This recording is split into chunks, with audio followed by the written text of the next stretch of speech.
Hello everyone, सभी का स्वागत है, सभी को जोहार। और जिला स्तरीय 2 प्रकार की बहालियां अभी हो रही हैं। एक होमगार्ड की भर्ती प्रक्रिया जो अभी विभिन्न जिलों में चल रहा है, उपायुक्तों के द्वारा ये भर्ती प्रक्रिया करवाई जाती है। और दूसरी भर्ती प्रक्रिया जो है वो चौकीदार की भर्ती प्रक्रिया है। चौकीदार की भर्ती प्रक्रिया जिसमें ये वैकेंसी 2025 में करवाया गया और इसमें बहुत सारी सीटें वैकेंट रह गई और बहुत सारे गांव भी यहाँ पे छूट गए थे।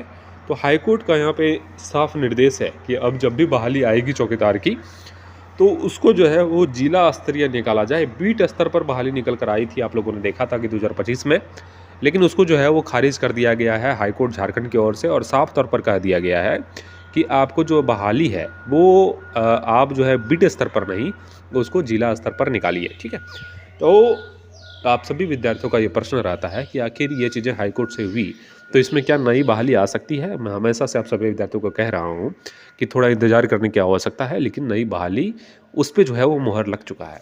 क्योंकि ओम प्रकाश तिवारी, आप यहाँ पे देखेंगे, सरकार के संयुक्त सचिव, ये जो है वो भर्ती से रिलेटेड जितने भी लेटर होते हैं सब इन्हीं के माध्यम से जो है वो रिलीज़ किया जाता है। और इन्होंने ही सभी जिलों के उपायुक्तों को लिखा है कि चौकीदार की जो है भर्ती नियमावली में संशोधन, उसको सरल और सुगम बनाने का जो है वो आप सभी जो है उपायुक्त सुझाव दीजिए। तो इसका मतलब ये है कि अपकमिंग चौकीदार की भर्ती प्रक्रिया में जो है वो कुछ संशोधन, जैसे भर्ती नियमावली होती हैं उस पर कुछ संशोधन होकर जो है ये नई वैकेंसी आएगी, न्यू वैकेंसी आएगी। और हाईकोर्ट ने भी यहाँ पे जजमेंट में दिखाया कि जिला स्तर पर बहाली होगी। ठीक है, और यहाँ ये लेटर ये साफ कह रहा है कि चौकीदार की भर्ती के लिए आप सभी विद्यार्थी तैयार रहिए।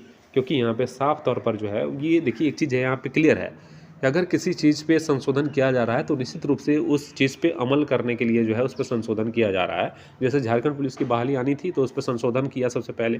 आईआरबी की वैकेंसी आएगी तो सबसे पहले उसको संशोधन करके 1600 मीटर दौड़ कर दिया। वायरलेस दरोगा में वैकेंसी आनी है तो उसको संशोधित किया गया। उसी प्रकार जो है इसमें भी गजट निकाल कर जो है इसको संशोधित किया जाएगा। लेकिन यहाँ इस लेटर से सिर्फ सुझाव मांगा गया है सभी जिलों के उपायुक्तों के द्वारा, ये सुझाव चला भी गया है।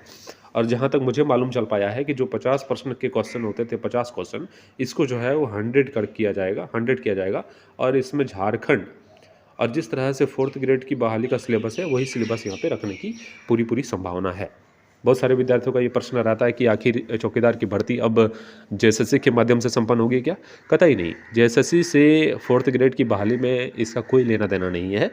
चौकीदार की भर्ती प्रक्रिया में फिजिकल होता है, जबकि 4th ग्रेड की बहाली प्रक्रिया जो जिसका आप लोगों ने देखा कि कैबिनेट से पास हुआ है नियमावली, उसमें जो है वो फिजिकल नहीं लिया जाता है, तो उसको ऐड करके कभी नहीं लिया जाता है। देखिए, समरूपता होनी चाहिए।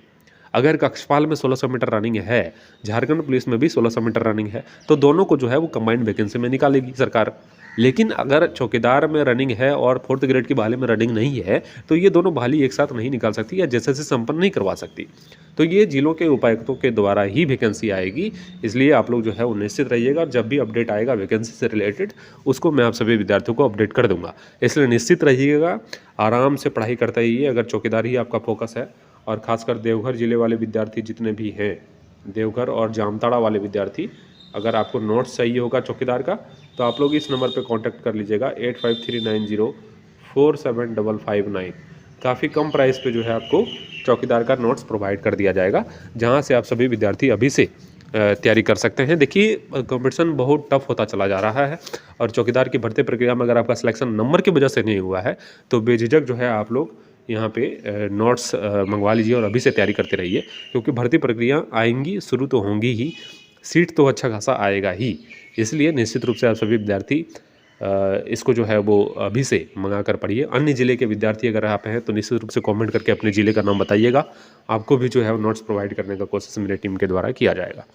ठीक है, ये क्लियर आप सभी विद्यार्थी को हो गया होगा कि वैकेंसी आएगी। और मैंने विथ प्रूफ जो है आप लोगों को बताया है कि ये लेटर जो है वो प्रकाशित हुआ है और हाईकोर्ट का साफ निर्देश है कि जिला स्तर पर बहाली होगी। मतलब ये है कि अगर आपको जो है वो मौका नहीं मिल पाया था, आपका सिलेक्शन नहीं हो पाया था, तो निश्चित रूप से आपको फिर से एक बार मौका मिलेगा फॉर्म भरने का, आपको जो है वो भर्ती प्रक्रिया में शामिल होने का। ठीक है, तो अभी से जो है वो तैयारी में जुट जाइए। और कोई अन्य प्रश्न आपका है तो निश्चित रूप से आप लोग कमेंट करके अपने प्रश्नों को पूछिएगा। मैं कोशिश करूँगा कि आपके प्रश्नों का जो है वो सटीकता के साथ सही ढंग से ऑथेंटिक जानकारी आपको दे सकूँ। इस चैनल को सब्सक्राइब कर लीजिएगा, जब भी चौकीदार की भर्ती प्रक्रिया से संबंधित कोई भी अपडेट आएगा उसको मैं आप सभी विद्यार्थियों को अपडेट कर दूंगा। जब भी सीटों की संख्या पता चलेगी वो भी अपडेट करने का प्रयास करूंगा। और होमगार्ड की तैयारी में आप सभी विद्यार्थी लगे रहिए। आपके ज़िला में अगर भर्ती नहीं आई है तो 101% जो है आपके ज़िला में भर्ती दिसंबर लास्ट तक जो है वो देखने को मिलेगा। इसलिए परेशान नहीं होना है, आपको जिला स्तर पर बहालियों में जो है वो मौका मिल रहा है, चाहे वो होमगार्ड के रूप में हो, चाहे वो चौकीदार के रूप में हो, आपको मौका मिल रहा है। ठीक है, आप नौकरी में जा सकते हो। जेएसएससी क्या करती है इस पर जो है विशेष ध्यान देने की आवश्यकता नहीं है। और आने वाले समय में जेएसएससी के माध्यम से जो बहालियाँ आएगी उसको भी मैं आप सभी विद्यार्थियों के समक्ष जो है 1-2 दिन में वीडियो बनाकर सारा अपडेट दे दूंगा कि आखिर जेएसएससी के माध्यम से कौन कौन सी भर्ती प्रक्रिया जो है अभी लाइन में है, कौन सी भर्ती प्रक्रिया आने वाली है। ठीक है, चैनल को सब्सक्राइब करके बेल आइकन को दबा लीजिएगा। आप सभी का शुक्रिया, बहुत बहुत धन्यवाद।